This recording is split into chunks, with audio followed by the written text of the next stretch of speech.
Gonorreya jinsiy aloqa bilan o'tadigan infeksiya ko'pincha berezinka jinsiy aloqa qilgandan keyin o'tadi. 2-3 kun alomatlari boshlanadi. Klinikasi achishlar boshlaydi, og'riqlar, videleniya kelishi mumkin, har xil zapiqlar paydo bo'ladi.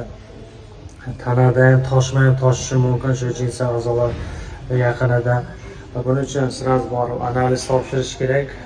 Mazok, uretralniy mazok topshiradi. O'shandan keyin aniq bo'ladi. Aniq bo'lgandan keyin lecheniyani boshlaydi. Lecheniyasi faqat antibiotika terapiya, chunki bu bakterial infeksiya. Antibiotika terapiya qilish kerak. Antibiotik terapiyadan keyin yana bir topshirib ko'rish kerak. 1 oyda yoki 3 haftada analizni topshirgandan keyin aniq bo'ladi. O'sha yordam berdimi, yordam bermadimi?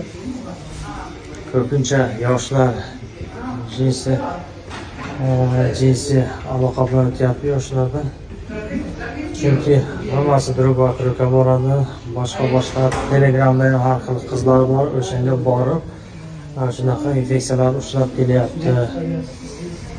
Gonokok ham juda ham yomon infeksiya. Lecheniya qilsa bo'ladi. Endi VICH-SPID emas, seramlo sal qiyinroq bo'ladi. Осложненияsi uretrit bo'ladi. O'sha uretrit bo'lishi mumkin. Oyandadan yaxshi lecheniya qilmasa beskvodaga olib keladi.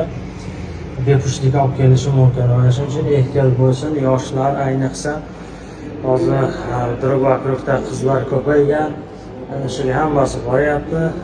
Rezultat bizga kelib analiz topshirasiz, hammasi gonorreya ushlayapti. Mana shuning uchun ehtiyot bo'linglar. Drug-vakrukdagi qizlarga ham taalluqli iltimos bunaqa ishlarni qilmanglar.